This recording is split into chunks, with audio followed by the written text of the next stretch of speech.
This is Women Road Warriors with Shelley Johnson and Kathy Tuccaro. From the corporate office to the cab of a truck, they're here to inspire and empower women in all professions. So gear down, sit back, and enjoy.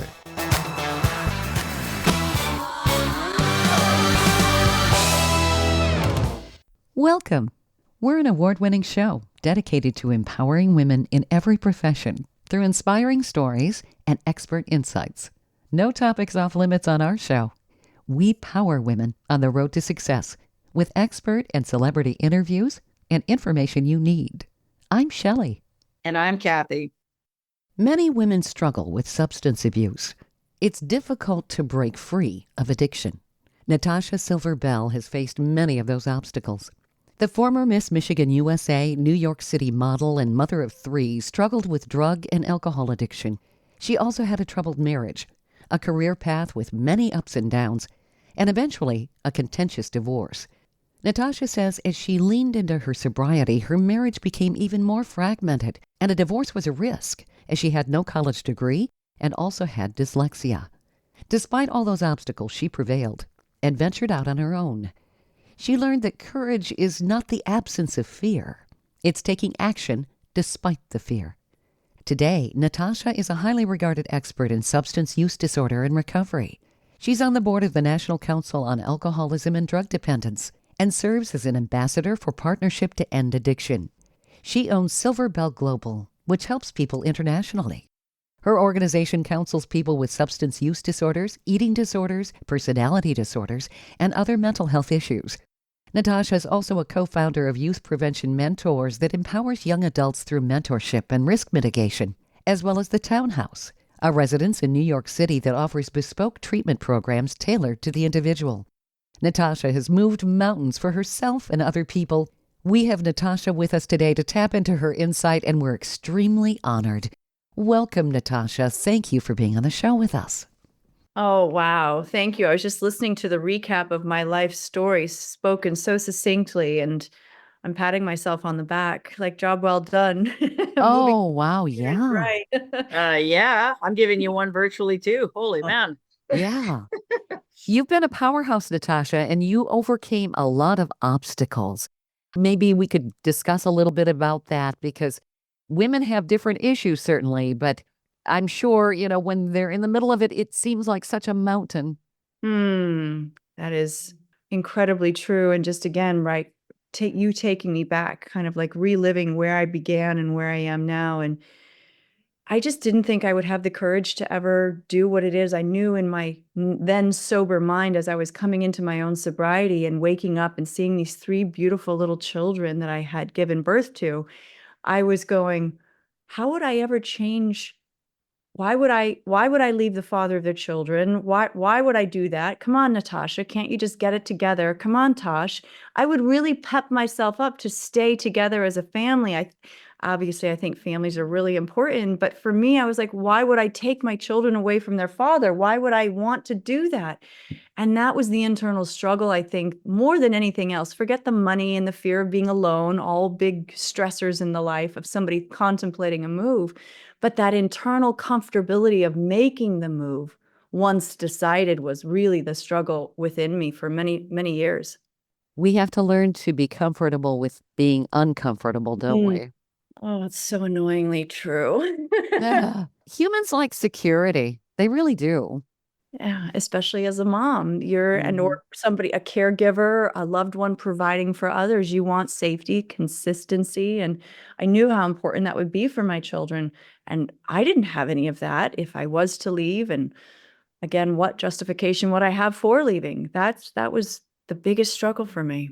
Do you think people, when they're dealing with substance abuse too, one of the reasons that they don't stop abusing substances is because that's also kind of a comfort zone?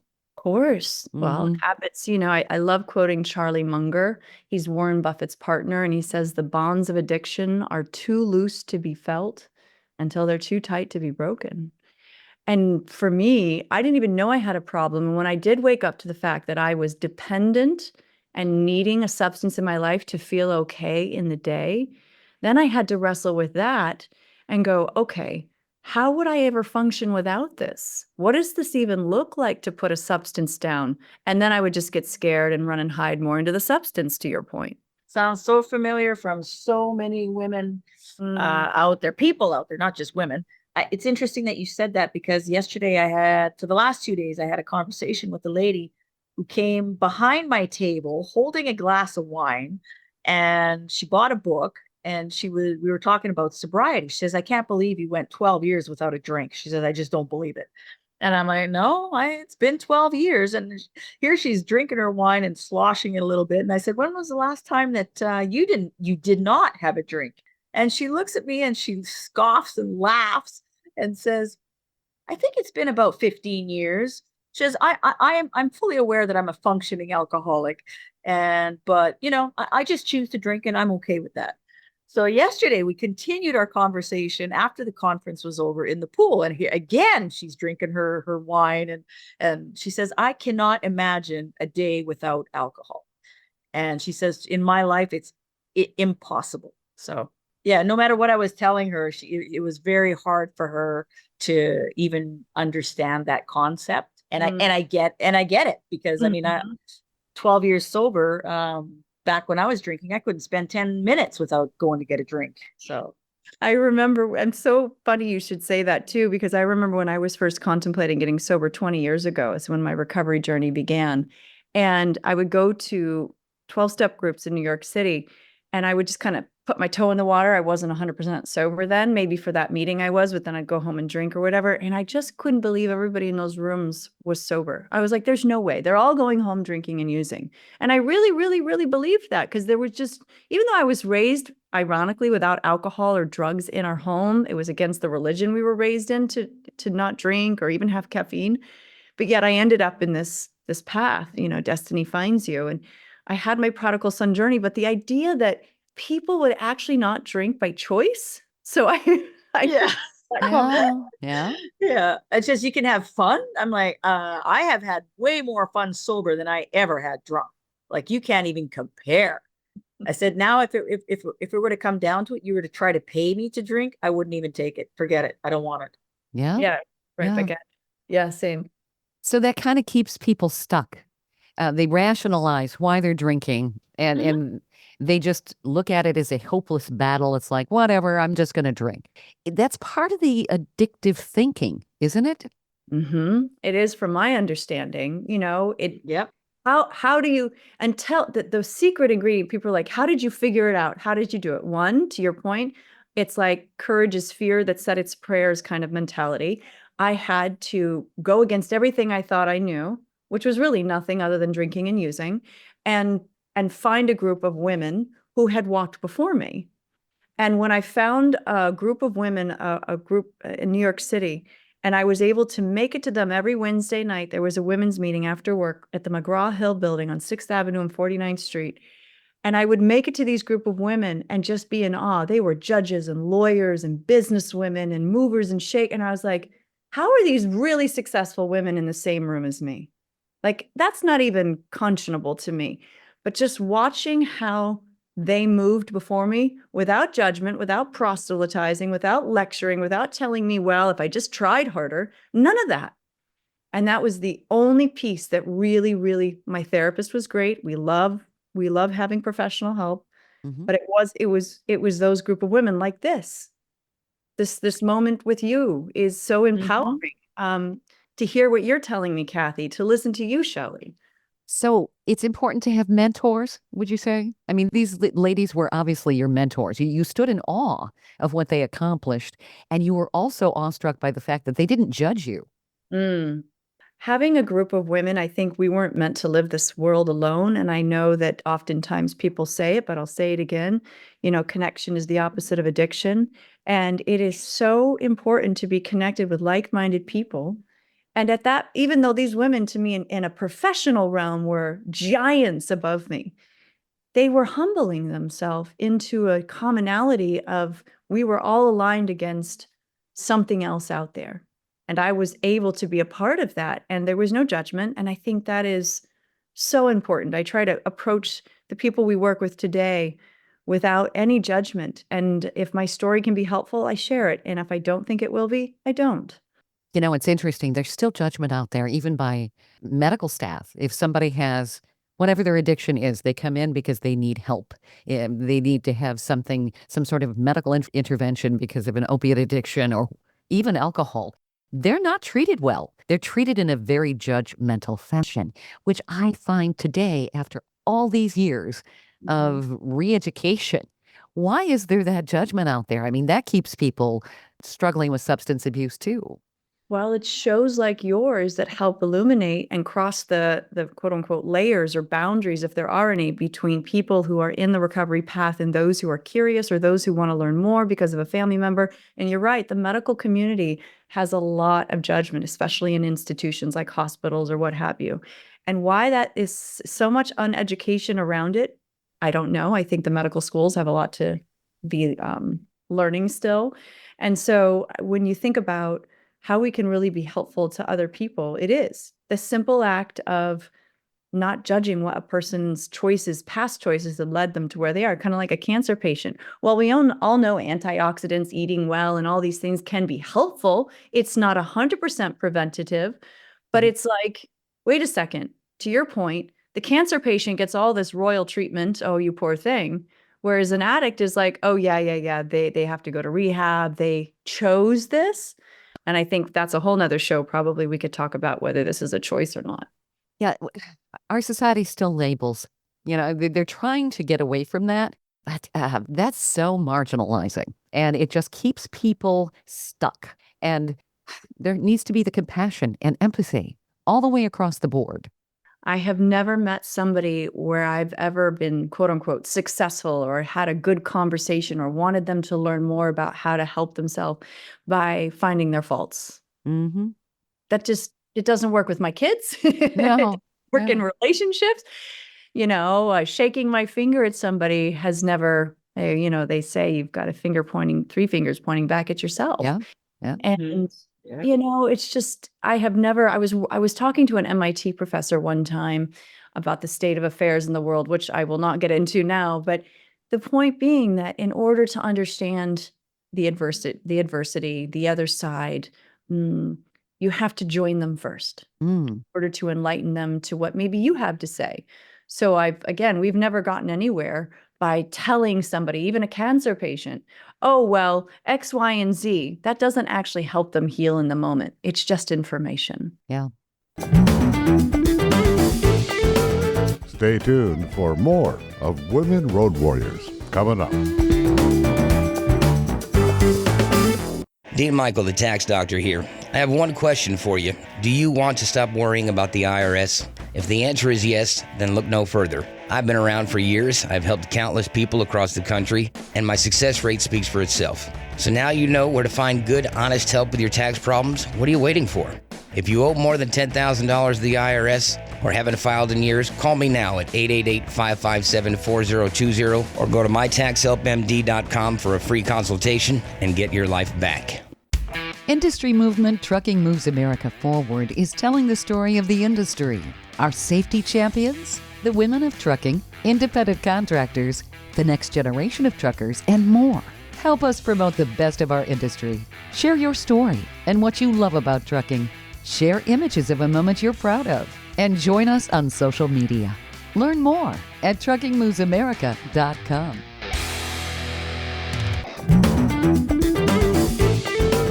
Welcome back to Women Road Warriors with Shelley Johnson and Kathy Tuccaro. If you're enjoying this informative episode of Women Road Warriors, I wanted to mention Kathy and I explore all kinds of topics that will power you on the road to success. We feature a lot of expert interviews. Plus, we feature celebrities and women who've been trailblazers. Please check out our podcast at womenroadwarriors.com and click on our episodes page. We're also available wherever you listen to podcasts, on all the major podcast channels like Spotify, Apple, YouTube, Amazon Music, Audible, you name it. Check us out and bookmark our podcast. Also, don't forget to follow us on social media. We're on Twitter, Facebook, Instagram, Pinterest, LinkedIn, YouTube, and other sites. And tell others about us. We want to help as many women as possible. Many women face the tough battle of substance abuse, and breaking free from addiction can feel nearly impossible. Natasha Silver Bell knows this struggle all too well. Once Miss Michigan USA, a New York City model, and a mother of 3, she found herself caught in the grip of drug and alcohol addiction. On top of that, she had a difficult marriage, a roller coaster career, and ultimately a contentious divorce. But despite all these hurdles, she found a way to overcome them and carve out a new path for herself. Natasha learned that courage isn't about being fearless. It's about taking action, even when you're scared. Today, she's a respected expert in substance use disorder and recovery. She's the founder of Silver Bell Global, an organization that helps people around the world battling substance use, eating disorders, personality disorders, and other mental health challenges. Natasha's journey is nothing short of inspiring. She's overcome incredible odds, and now she's helping our listeners do the same. So, Natasha, when you're working with people, what was your aha moment where you're like, I have got to stop this drinking? And how did you start doing what you're doing today? I mean, it's just the way you pivoted. It's just amazing. It really is God's grace. I will share with you the first aha moment I really ever had, and I really love this story. I must have been 23 or 24, and I'm a failing model in New York City. Getting calls and then not being able to show up is what I mean by that. And for jobs. And then somehow, because I was drinking and using all night long, probably 6 days a week, I wasn't able to function during the day until I would just get my next hit at 4 o'clock. I would wake up by 4 p.m. And somehow one of my good girlfriends that I'd had her since childhood, ended up in New York City modeling too. And she came to my house and she somehow got me to go to a yoga class. Now, mind you, at that time, this is 98, 99. I wasn't an exercise freak. I wasn't going to exercise classes. That's not my MO, let alone yoga. I'm from the Midwest. We didn't do yoga in the Midwest in the 80s and 90s. It just wasn't a thing. Mm-hmm. And so being in New York City, how she ever was able to convince me to go, let alone in that moment I was sober before I would start using that evening. And she, at the end of this yoga class, I remember the instructor at the end, what they call is shavasana. We were lying down on the mat and the instructor said, now close your eyes and look down into your heart and listen. Oh, the tears that started rolling out of my eyes, just thinking of it now, brings me right back to that moment. It was the first time I'd probably been using for 6 years straight. I had slowed down enough to listen to myself, to listen to that inner, still, calm voice that loves me beyond anything I could ever imagine. Call it your inner child, call it your source, God conscience. And I listened and I just cried. And what it said to me was, please stop doing this to us. And Wow. I'll never forget it. It said, this isn't who you are. That's Now, powerful. That is. That's like, I got goosebumps. Thanks. Yeah. It was one of those moments where God, I believe, and I do believe in a higher power, and I do believe in the pronoun of him for this purpose. It's how I identify. It's how it works for me. And I respect anyone's belief system. Truly, truly, truly, it doesn't matter. And for me, when I heard that voice, I knew what it was. There was no judging, because doubt is always a comment. Oh, you didn't hear God talk to you. You didn't hear that. There was none of that. It was an affirmation of, we need to stop now. Mm-hmm. And that was when I began what they call in the clinical realm pre-contemplation.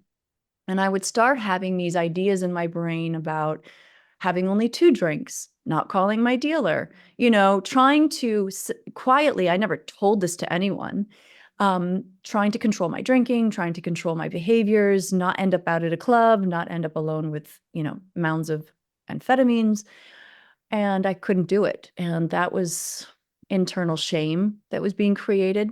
And that rinse and repeat, as you were discussing earlier. How did I end up in that pattern? Well, the bonds of addiction were too loose to be felt until they were too tight to be broken. And not until I was pregnant, and my oldest son, who's 21, Samuel, who's healthy and very well now, God graced me with becoming pregnant at 26. And that was the only way, like we always say, it's like a Boeing 747 in the air. You can't just stop and jackknife. You have to slow it down and slowly turn it around. And that's how I was able to be brought literally to my knees and slow things down and began my recovery journey, which, as you started the show, ended me having to leave the father of my 3 children and jump off a cliff with them, not knowing what my future would be. I had no financial real means. I didn't have another partner waiting for me to make the leap easier. It was truly blind faith. And I think that's what I like to call baptism by fire, was a way in which I became crystallized into my true self. I could really see what I was made from and made of. And I really love the name of your show because I grew up driving with my parents from Michigan to Montana every summer and camping at KOAs. And so what I did in New York, because we have a family cattle ranch, I'm a cowgirl at heart. We're 7th-generation cattle ranch owners Oh, in cool. Paradise Valley, Montana. And I started driving with my kids from New York to Montana every summer. And now I've moved to Florida and I drive from Florida to Montana and back every summer. And there's nothing, I look forward to my open road time alone with my animals in the car. Now my kids are older, they don't want to do it with me, but I will never give up that road warrior mentality and literally be on the open road. It is so calming. It's like divided attention at its finest. Well, when you think of life, it's a road, and everyone needs to be a warrior going down that road and find that path to success. Life has a tendency, and people in our lives can send us down a really crazy detour. Sometimes it's a dead end. Sometimes it's one of those crazy roundabouts. You keep going around and around and around, and Yeah, story of my life for a long time, a few decades actually. Yeah, me too. It's so easy to get sidetracked, and we don't have the proper GPS. Well said. And there was no GPS back in those days. You know what you had to do? For me, because I could navigate a map, but I actually like to stop and talk to people and ask directions and that connection. And then I build memories along the road. I like to stop at this one gas station. I like to stop at this one town to spend the night. I like to keep those connections. And then I see myself year after year after year passing through that portal of time yet again, right? Whether I'm in Rapid City or Sioux City or Oklahoma City. Mhm. So when you made this pivot and you committed to a life of sobriety, did you go back to school? I mean, obviously, you went into something completely different than modeling in New York City. I certainly did. Because I come from a family of academics, my parents were first college graduates. My mom has a master's, my father has a PhD, my sisters have advanced degrees, many of them, and I never graduated college. And so I felt less than significantly. My learning challenges were, let's just say, I understand what I read, but at a pace that is like molasses, because everything means something to me. Everything matters. The way a word is written or phrased, it's like, wait, I need to marinate on that. I like quoting one of my favorite authors, Thomas Merton, perhaps I'm stronger than I think I am. And that has so much meaning in it. I want to digest that quote forever because everything is so important, I feel. And so I did apply back to NYU and I got into adults returning back to school because I did have 2 years of college underneath my belt. And I had 3 small children. I was newly sober, and with a 5-year-old, a 3-year-old, and a 1-year-old, that wasn't probably the smartest thing for me to do. In a relationship that was also unsupportive. So I didn't have the ease and safety of home to rest and study and focus on me. I had to provide for my children that emotional safety, and it took everything I could to stay sober and to do that for them. So I was not able to go back to school, and I chose to give that up. And I'm really glad that I did now. I wouldn't be doing what I'm doing if I was a licensed clinical social worker. That is not the lane, the road I was meant to be on. I definitely am a trailblazer. They've called me a pioneer in Dubai. I've been bringing this industry there for 6 years now, working with some of their first treatment centers ever in the Middle East. What we're doing is pushing the boundaries of what we think we know. Inpatient is great. It serves a purpose. Okay, outpatient is okay, but who's going to help hold those people accountable in that continuum? And that's where this recovery coaching and mentorship and supportive approach outside of treatment has really gained some momentum because it's highly effective when done ethical and right. I love this concept. Now, this is what Silver Bell coaching is all about. How is this different than the standard say, conventional treatment. People go into rehab, and then, of course, they have to find a 12-step program and a sponsor, perhaps, to keep them on their road to sobriety. What are you doing that's different? If people are taking to that program and that process, great. I don't want to touch it. They're not my clientele.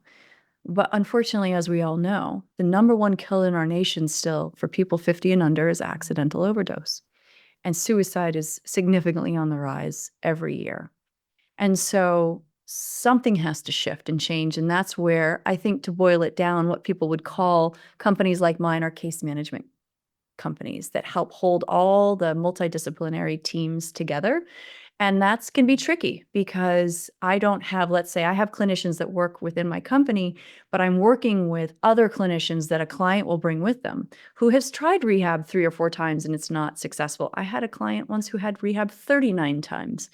So something's clearly not working, right? That insidiousness of doing something over and over again. So the system for them is not effective. I'm not saying it isn't for everyone. This is not a generalized statement.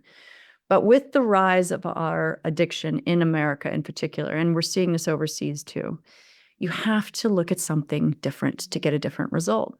And really that peer-to-peer mentor, what we're doing, Kathy and I are resonating, right? We're resonating and identifying with each other. I feel safe. Absolutely. Yeah.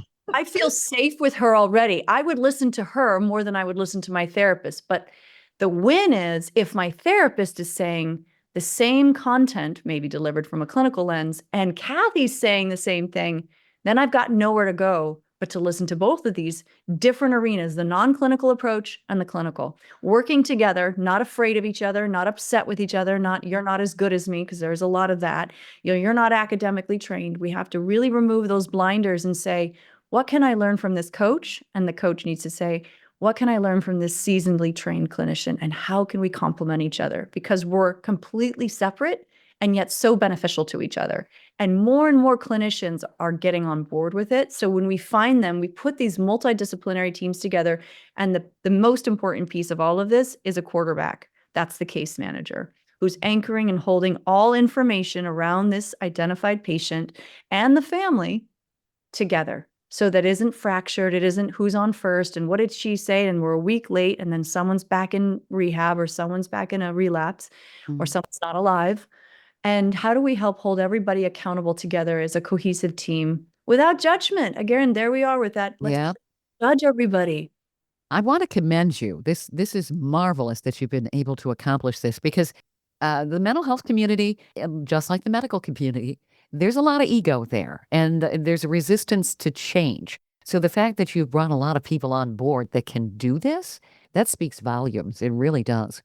Well, it's not caring what other people think, to be quite honest. I know in my heart, that still small voice, I'm talking to God, I'm journaling, I'm getting clarity because we started 12, almost 13 years ago, and I didn't have time to listen to actually what all the conventions were saying or the clinicians were saying.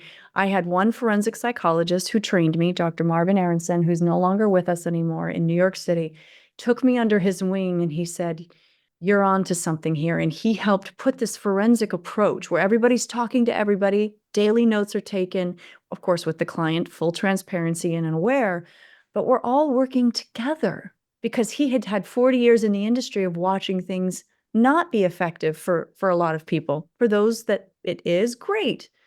But what about everyone else in our mental health capacity around this world? It's on the rise. People have to be able to be more malleable and flexible and work together. That's just, I don't know how to do it any other way. I don't think there is another way unless everybody's talking to everybody. This makes so much sense because we've been stuck in basically a template. People go into a rehab, it's done the same way all the time. And one size does not fit all. I was just going to say that because every recovery is different for every single person. I come from a family that every single one of us was either using or drinking or, we're all addictive issues. And my best friend who passed away from a relapse, from alcohol after being 8.5 years clean and sober, which when she passed away in my house, it was so devastating to me because I had tried to do everything possible with her to get her to see her own light and to acknowledge her own self-worth. And it didn't matter. We tried all different kinds of therapies and different kinds of, I guess, angles would be a good word of trying to look at the problem. But it really boiled down to how she really felt about herself. And so her level of trauma and recovery, it was deeper than other people, right? And not to mention that she was trafficked sexually since she was 12. So I mean, every single person has their level where they need to go seek what will help them, because what helped me did not help her. And we were in the same recovery home, right? We did the same treatment for a whole year together as roommates, side by side, doing the same homework. But I don't know if you've done this, but I did a LED treatment, EMDR, I should say, not LED, EMDR, and I was one of the trial clients, and it was back in 2012, and it wasn't really something popular, but for like with alcoholics. But apparently it had a 75% success rate. And I said, you know what? I got nothing left to lose. This is I keep relapsing. I've been trying to quit since 2006. And by now we're 2012. And, I've lost my nursing career. I've lost everything I own. I mean, my daughter wasn't talking to me, and she, just all these things. I said, you want me to do backflip? Anything you need me to do, I'm going to try it. Right? Because I couldn't figure out why I kept relapsing. And this EMDR treatment, well, it really worked for me. It just unlocked a bunch of thought patterns that I didn't realize were holding me back. But in the same breath, that same EMDR treatment that was available to my friend, she refused to take it. And I'm not saying that was the catalyst of why she relapsed 8.5 years later, because she had a great 8.5 years clean. But I'm just saying that for me, that was my trick. That I fully know the moment where I actually felt in my brain something flip like a switch. And I understood where my unworthiness, that feeling of unworthiness came. And then once I understood how worthy I am, in that same breath, that same moment, it changed everything for me, because it just did. So, but how do you give that to somebody else? Sure. You can't. Well, yes and no. I'm going to share with you, people say a lot in the rooms or out in the recovery world, you can't help someone who's not willing. And I say BS. We create willingness all the time. And that's kind of what we do at Silver Bell. We get called for pre-intervention. Intervention can be life-saving if it's really a 911 situation, but we do slow intervening, where we get the family members involved, those quote unquote stakeholders that are calling us to begin with. I've never had an intervention person call me that wants an intervention on themselves, So we work with the family members. And once we get them to a place where they're ready to help hold the boundaries, we're going to help create that opening of grace, we call it, so that loved one can take that lifeline into treatment or to our model or what have you. Now, to answer your question, though, yes, I did EMDR, and it was highly effective for me at the right time with the right therapist. And it sounds like I had both, which is a win. That's like a bullseye. We don't always get those opportunities. People aren't sound enough or ready enough to do the treatment with a person that makes them feel safe, because safety for your nervous system, all our coaches are trained in the polyvagal theory by Deb Dana. She was a co-founder of the Polyvagal Institute, which is the science behind our nervous system that was common sense for us as women. It's a gut check. It's a funny feeling. It's a spidey sense. I don't like the way that feels, right? We all have this language for centuries. But not until 2009 did Stephen Porges and Deb Dana put the science behind it. And then Deb was the one who helped execute it into the therapeutic environment to help regulate nervous system with a nervous system. Kind of like what I think we're all doing right now. I feel really safe and comfortable. My nervous system is very regulated talking to you, right? I've also done the work. I'm not just a year sober, even 30 days sober. I wouldn't have been ready to have that conversation to talk about my nervous system, talk about my past memories, which is what EMDR helps you recreate and move through in a safe way. Until I had the right environment to do that in. And that's kind of where our company comes in. We help get them into a place of stabilization, and then we help move them into doing that underlying work that you're discussing. Sexual grief is a real arena these days. There's a really great therapist in Florida, Edie, I forget her last name, but she specifically helps women move through sexual grief. Now, And what is that? it's like having a lot of sexual trauma as a child, being sex trafficked, things of those nature.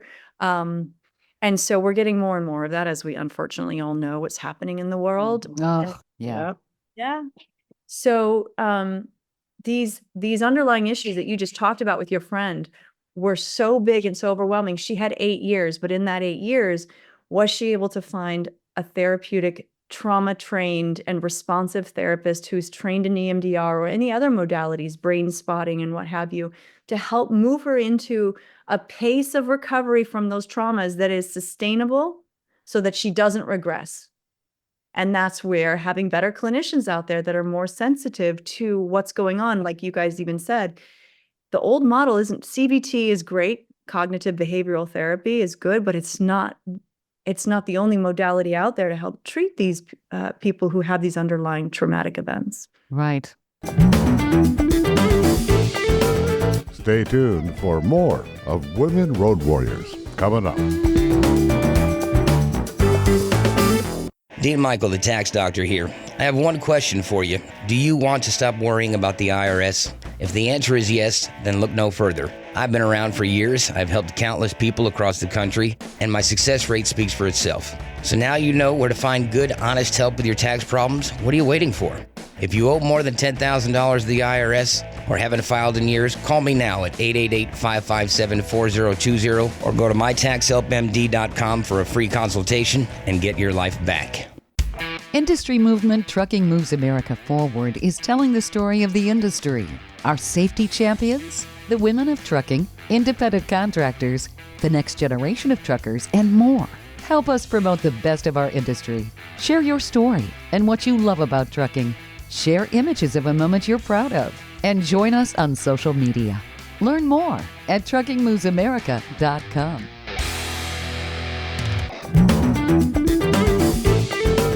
Welcome back to Women Road Warriors with Shelley Johnson and Kathy Tuccaro. The number one killer of people under 50 is accidental overdose. That's a sobering statistic that demands change to provide a system to fight addiction that works for more people. When Natasha Silver Bell got sober, it was a process. It was a strong period of self-reflection and learning to understand herself and how to break the bonds of addiction.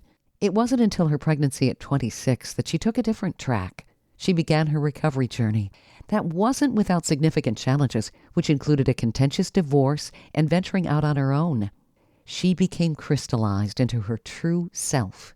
She was able to turn her life around and those of others.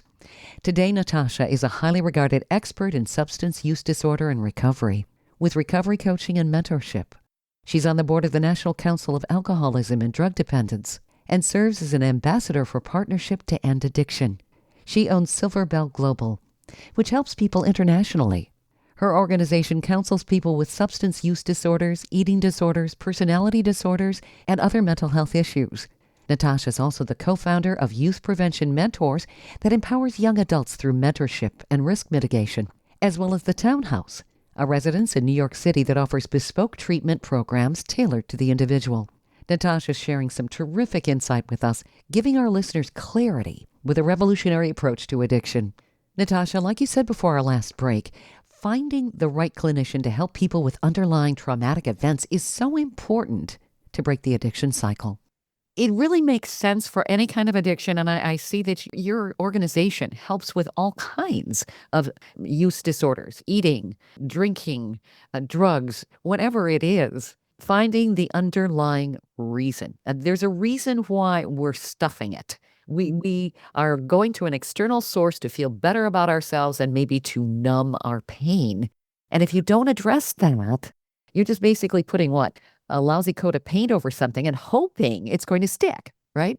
Well, yes. And to your point before about how do we know if we're just doing this habit out of habit? Maybe we know, but guess what? To do the underlying work, I have sexual trauma. I didn't want to talk about it when I was first sober. And in rehab in 30, 60, 90 days, they expect you to be doing your underlying work that quickly. Well, if someone is sound enough to do their work like that within the first, round of treatment, God bless them. But I needed years of stabilization is with a sober mind in order to even approach. And that's what Deb talks about, readiness, and creating the willingness. The only way you're going to do that is through creating a safe relationship with someone. And that's where someone like a Kathy could be a great asset, but she just wasn't ready. Sure.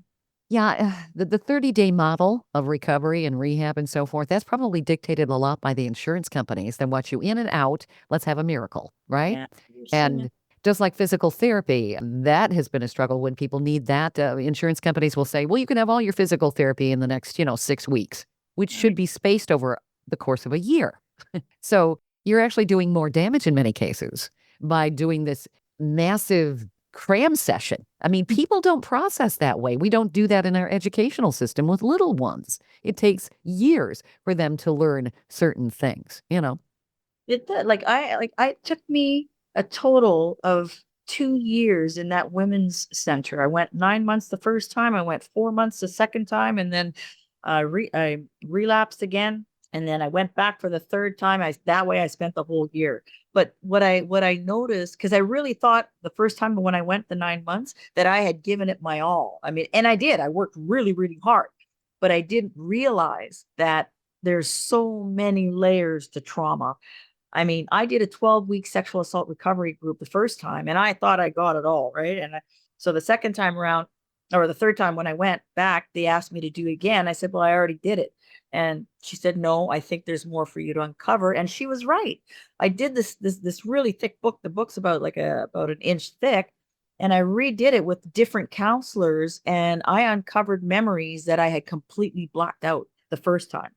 And you can only, I think the mind almost purposely blocks it out until you're ready to look at it.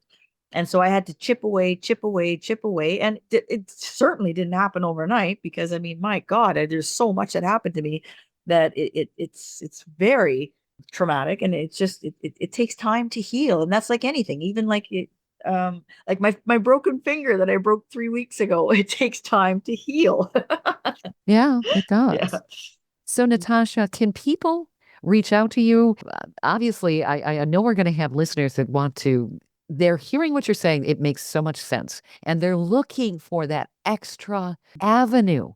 They're just, when you're going through this kind of recovery, you're trying to make a change. You're just grasping for something you can hang on to that makes sense, that keeps you on that track. Well said. It is. There's layers and layers to recovery and layers to solution. And so, yes, of course, they can email us on our inquiry at Silver Bell Global. We actually did a rebranding last year because our company's global now, and so coaching turned into global. But I started a foundation because that company is for profit. But I just thought I want to be as more and more help to more and more people as much as possible. So we created a board. Some alumni of our program did that. And so that's called In Service Foundation. And they can certainly apply there as well if resources are limited.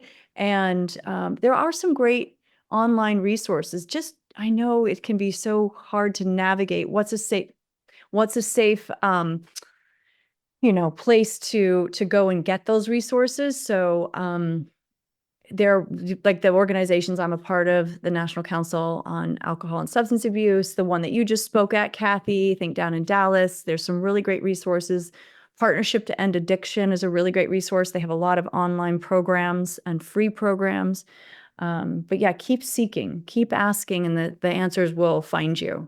So there are resources to people who may not have insurance. That's very good, because I think that's always a barrier too. It is. It is. And yes, I'm with you on the insurance model. It is really frustrating and very challenging. That's why these foundations are so beneficial. And I love what you're doing. You're a champion for people. This is so needed. And when people are caught in the throes of addiction, and certain addictions are worse than others, opiate is just a terrible one. They need something that can keep them on track, because their body's saying something completely different. And their mind and the habits, the things that they've gotten locked into. You know what I would like to share really quickly? I know we're closing in on time. Is my daughter is 17, and I was going through a depressive moment recently. And she even said to me, Mom, you seem a little down. And for my 17-year-old to even acknowledge I have feelings is new. But she has her moments of being a human being. God bless the teenage girl, which I was one. And she sent me this app.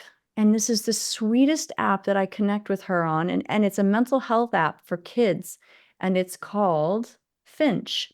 And it's this little bird that checks in on you, and you have daily goals of brushing your teeth and getting out of bed or putting a warm towel around your shoulders or reaching out to a friend.